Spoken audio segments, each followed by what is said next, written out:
Ito ay magsisimula kapag ang buhay ng lahat ng universe ay pinagtatalunan sa paligsahan ng kapangyarihan.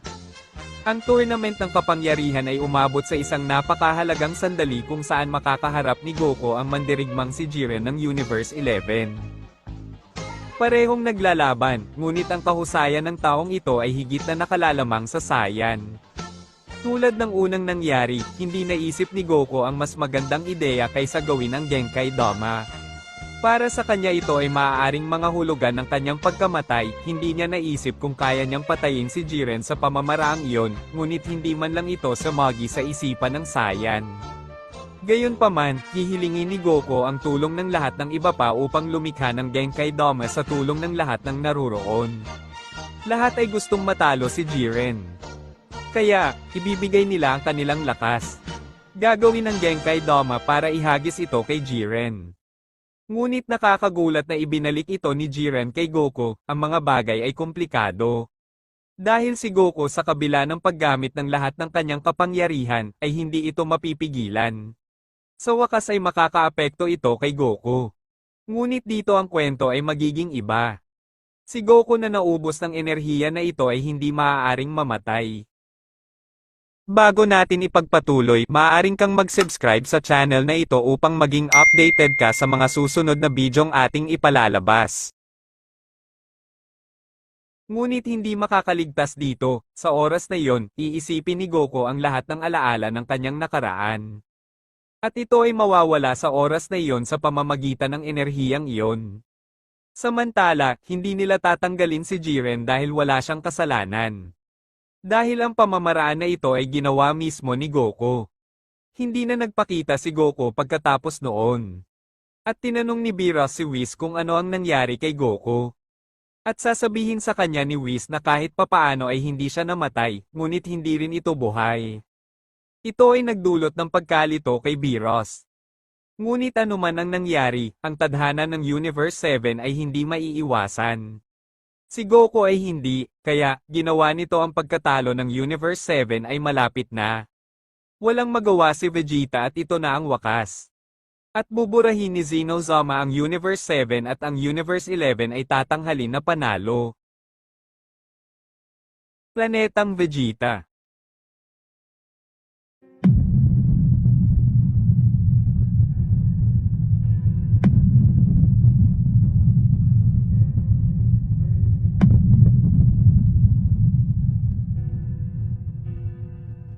Pero ano ba itong lugar na ito? Nasaan ako? Bakit ako nasa space pod? O teka, sino yung mga yon? Kapareho ko ang lalaki, si Goku Black ba? Hindi. Bakit hindi? Nag-uusap sina Bardock at Jane sa sandaling iyon, at pinag-uusapan nila kung paano nila ipapadala si Kakarot sa ibang planeta. Tatanungin ni Jane si Bardock kung bakit siya nag-aalala sa kanyang anak. Ngunit sasabihin sa kanya ni Bardock na minsan sa kanyang buhay, kailangan niyang ipreserba ang isang bagay at higit sa lahat, ang kanyang anak ay nakatadhana na maging isang mababang uri na Saiyan. Si Goku ay makikinig sa pag-uusap na ito at siya ay dinaluhan kung ano ang nangyayari. Teka, tinamaan ako ng Genkai Dama, mas malakas si Jiren, hindi ko siya matalo.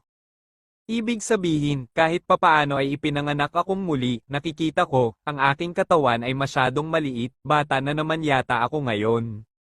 Sila ang mga magulang ko, dapat kong sabihin sa kanila na ilabas ako dito.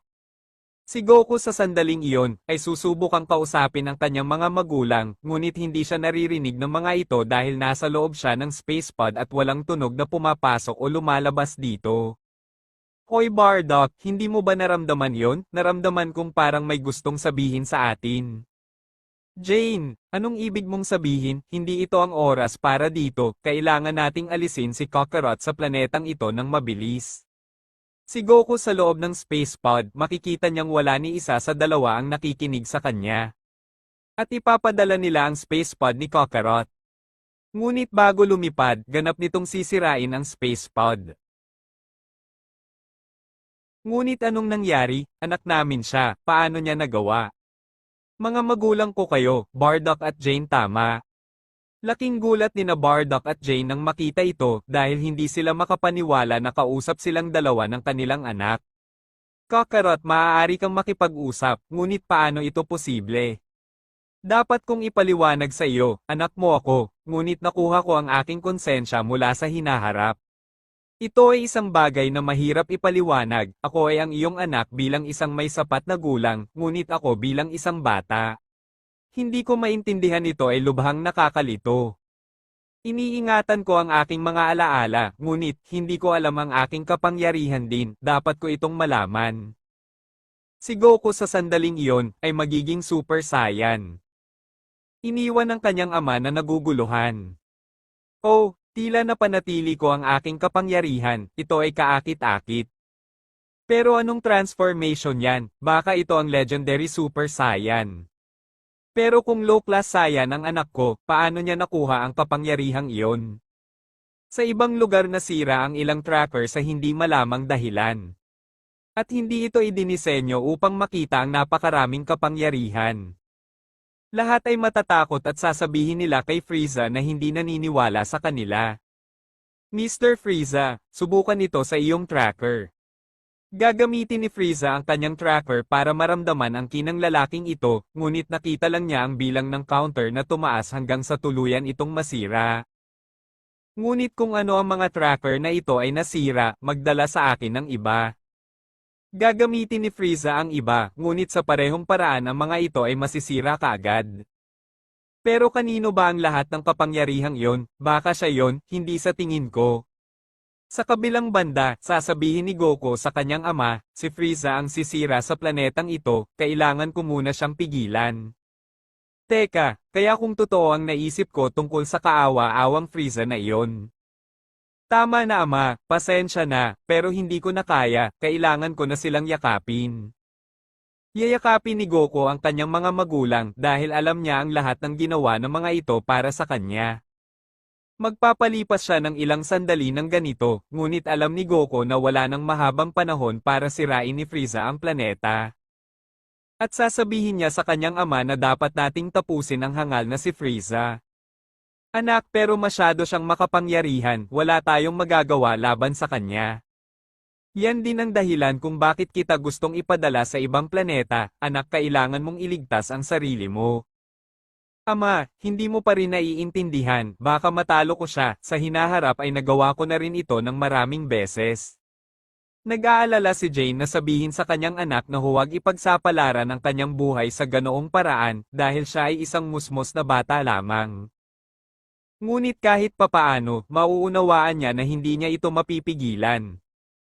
Tila hindi masyadong naiintindihan ni na Bardock at Jane ang tungkol sa muling pagsilang ng Saiyan. Ngunit pupunta sila sa kinaroroonan ni Frieza, hiniling ni Bardock na makita siya at dumating si Frieza nang walang problema. Sasabihin ni Bardock kay Frieza, alam ko na ang lahat Frieza, ganyan ang plano mong sirain ang planeta, alam kong mayroon ka pa ring malaking takot sa Super Saiyan, kawawa ka naman Frieza. Kami na naglilingkod sa iyo at babayaran mo lang kami sa pamamagitan ng pagpatay sa amin, ikaw ay basura. Pero kung anong mga sinasabi mo Saiyan, iniinis mo ako, mas mabuting patayin na kayo ng sabay-sabay bago mo sirain at magtangkang tumakas ang mga unggoy na iyon. Si Frieza sa tuktok ng planeta ay maghahanda ng isang bola ng pulang enerhiya upang patayin ang lahat sa planeta.